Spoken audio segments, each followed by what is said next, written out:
Welcome to The Friday Habit with Mark Labriola and Benjamin Manley. The Friday Habit is for small business owners, freelancers, and creatives who are ready to take their business to the next level. Join us as we discover how to apply the strategies we learn to grow our businesses, make more money, and live every day like it's Friday.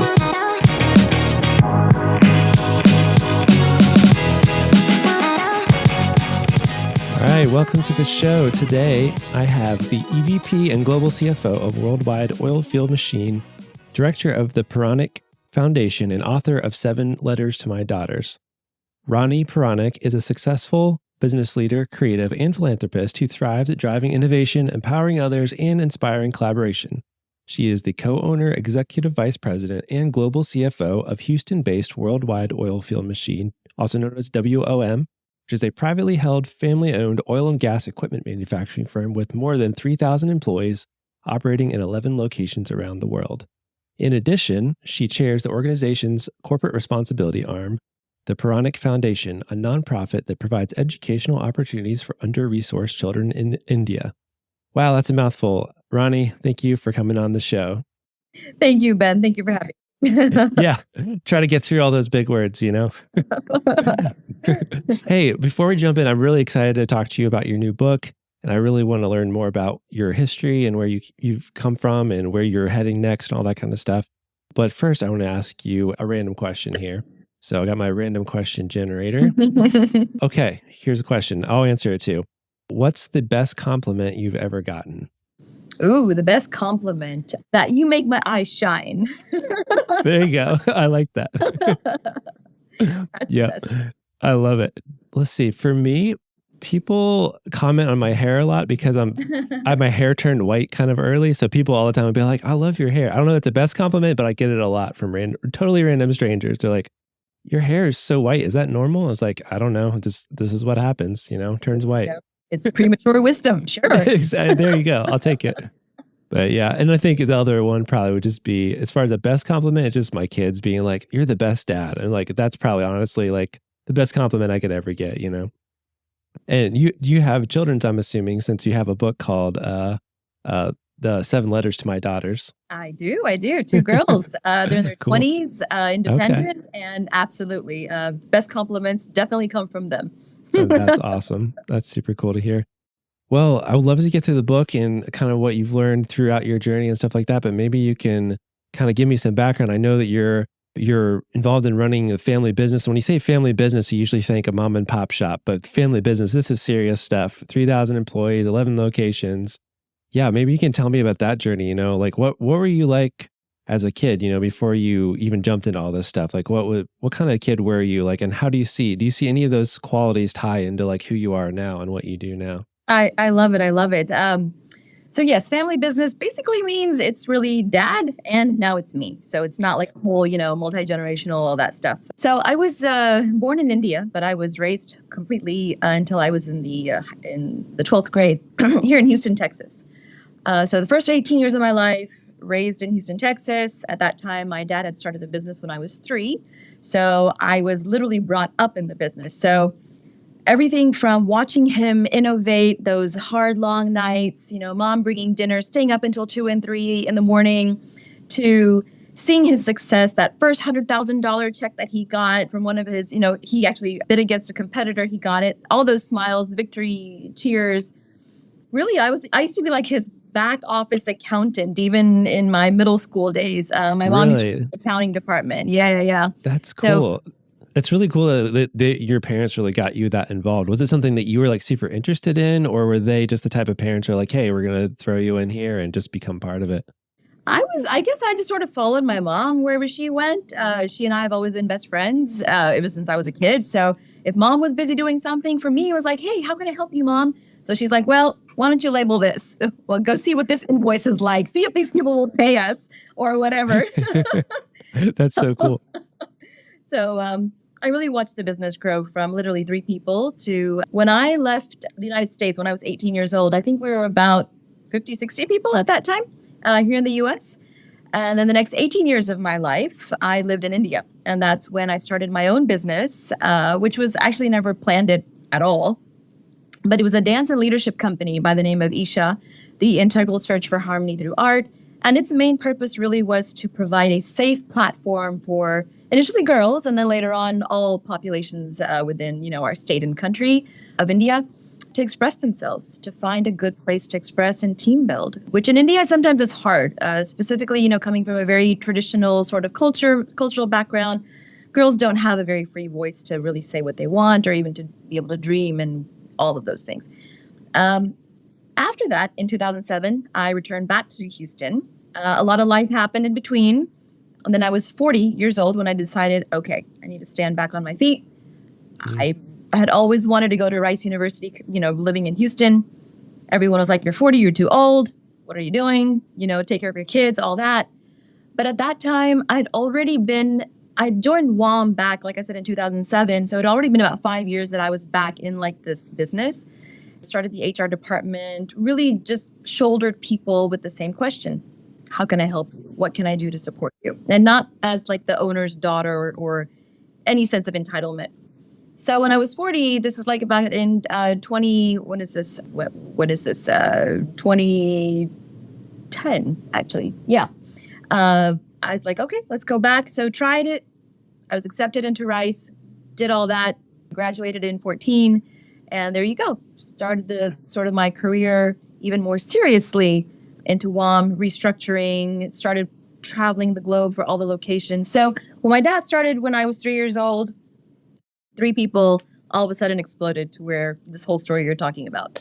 Man, that's so amazing. And I'm actually really fascinated by your passion for dance and leadership and the connection there, in that organization. Can you tell me a little bit more about that? Like, what was your mission and how did that bring people together? Like, what do you see the connection between moving your body to music and leadership, and how does that build a team?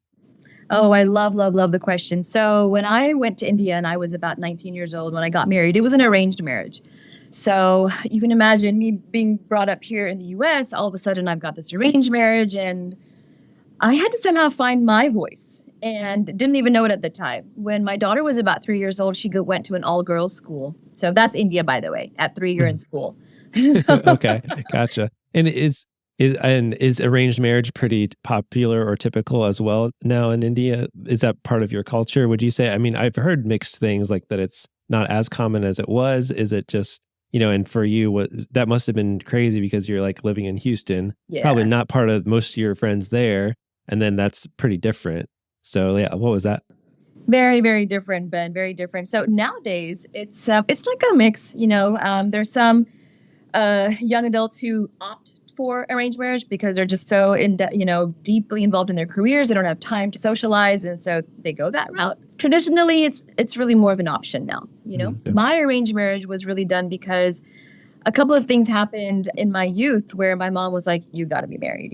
This is just the best way. This is the best route." And it's in my book, by the way. It's not a very happy story, but I guess it was a transformational story that led into my arranged marriage. But going back to this whole, dance thing. Yes. When I went to my daughter's school, all I knew is that I wanted to somehow be close to her, right? And I'd already had this business administration. I'd already graduated from that. But I was like, okay, I went to the principal's office and said, how can I help you? Same thing, right? So she kind of looks me up and down going, well, what can you do? And at that point, honestly, I thought I was a classical Indian vocalist. I had been singing for about, 7, 8 years by then. And I had to let it go only because of my daughter was born. And it's just hard, joint family, little baby, you can't really sing for 6 hours anymore. So when she asked me, can you dance? And I'm like, well, actually I can. I've got a decent background in dance because I did ballet, modern dance, Indian folk dance. I was a competitive dancer when I was in Houston. So I said, I guess I can. So that was my process. And I said, all right, I'll take what I have, which is dance, and I'll help you put your end of the year concert together or whatever. So I did that. But what I realized is my first batch of girls, when they came through, you would expect 9, 10-year-olds to be jumping up for joy. Hey, dance class. None of that happened.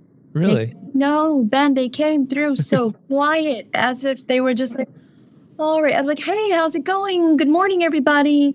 And I got this very sing-song, oh, good morning, teacher. Uh-oh.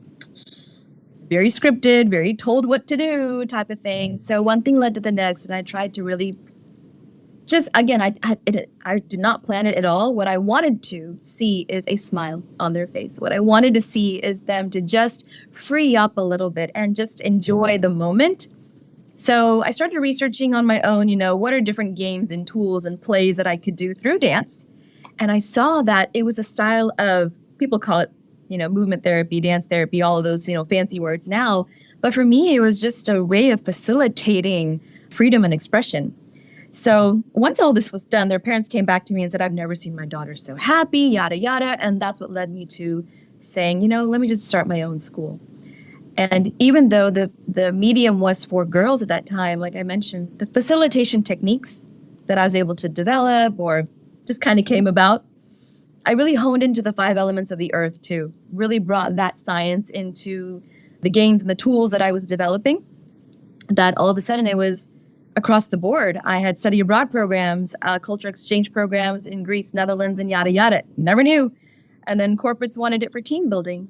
So it is about being comfortable, being confident in what you want to say, standing up politely, respectfully, which is so important in this day and age. Just because you have something to say and not everyone may agree with you, doesn't mean you need to shut your voice down. Neither does it mean you have to say it in a very aggressive or defensive way. There are ways of saying it. And that's really how the whole concept just blossomed in India. It really did. That's awesome. Yeah. And I feel like, so I have a little bit of background in dance. I am not good at dance, but I met my wife actually on a dance team. And I've taken ballet and jazz and some things like that. I never told my friends and Boy Scouts about any of that, of course. But when I was a kid, I did some of that, I was like, keep that on the down low when I'm at soccer practice, right? Right. But I did it really, it was very challenging, but a lot of it has come in handy later in life with like when I'm working out for personal training. It's like I have a little bit of control over what my body's doing and my posture, and I kind of understand some of those things. And just back to what you're saying, like the value of, team building there, I feel like when you're, I don't know why. I mean, like I met my wife on that team, and part of it, we just got close because we were, on this team. But I definitely feel like anytime I've been part of something that's like a band, with music, or something that's like a drama of some kind or a play, it's like you form bonds with people like across generations even, where you wouldn't normally have something in common with that person, but you really bond with them. And so I just think that's a really cool way to connect with people, So I think that's just such a cool idea to do a dance school like that. All right, we're going to pause this conversation here. Go to thefridayhabit.com. There you can find show notes for this episode. There you can also find links to our websites and ways to get in touch. At the bottom of the page, you can download our guide to the Friday Habit system that will show you how to set aside one full day each week dedicated to working on your business instead of in your business. If you're not already, make sure you subscribe. If you enjoyed this episode and want to hear next week's episode, subscribe so you get notified. Also, leave us a review in Apple Podcast app or wherever you listen to your podcasts. And if you want to potentially be on one of our episodes with a question you ask us, go ahead and record a quick message in your phone, voice memo, and email it to hello@thefridayhabit.com. Until next time, live every day like it's Friday.